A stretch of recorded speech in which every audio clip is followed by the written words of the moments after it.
This week we're focusing on the rewriting phase and taking a different approach. We are going to first look at rejection and what we can actually learn from rejection.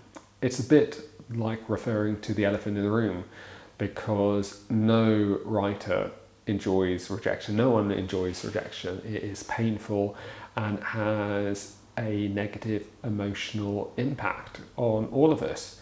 However, with the writing process, we can actually take so much from rejection, and rejection is really important.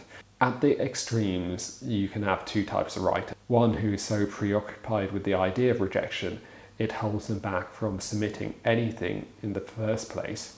And that's really a sad thing, because it means that you never pass your work along to a fellow writer to get ideas that you can't see yourself. You're so focused on that idea of perfection, but without that kind of outside judgment from even a beta reader, you can't analyze where your readership may want your work to go.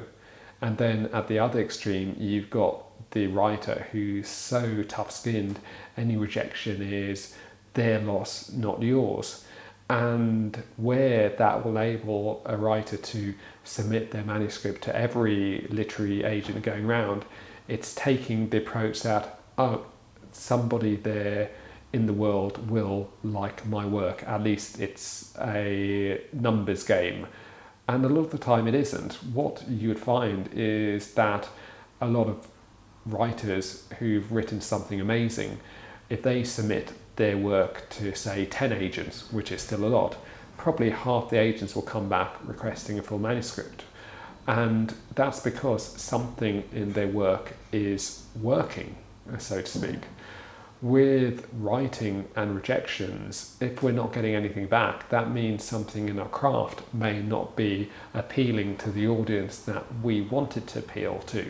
So it's finding that balance where we're prepared to do the work, do the craft, submit it to our fellow writing group counterparts to have a look at, take on board that feedback, and actually then step back and think about how we can craft that novel, how we can actually develop our rewrite, plan our rewrite, and be able to take our novel to that next level that we keep talking about, basically enhance it. So when it comes to finally submitting to an agent or a publisher in the future, we've covered all the areas that we feel may have held it back before, and we've got something that's really powerful that could actually get taken on.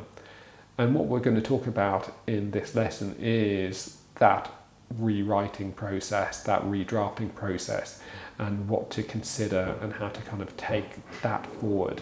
But also consider the idea of developing as a writer, especially at the end, how we're going to develop our craft, how we're actually going to produce more than one piece of work to put in our CV, our writing CV, our portfolio, how we can actually approach rejection when it comes to submitting short story ideas to different magazines, and how to kind of keep things going and keep ourselves moving forward as a writer.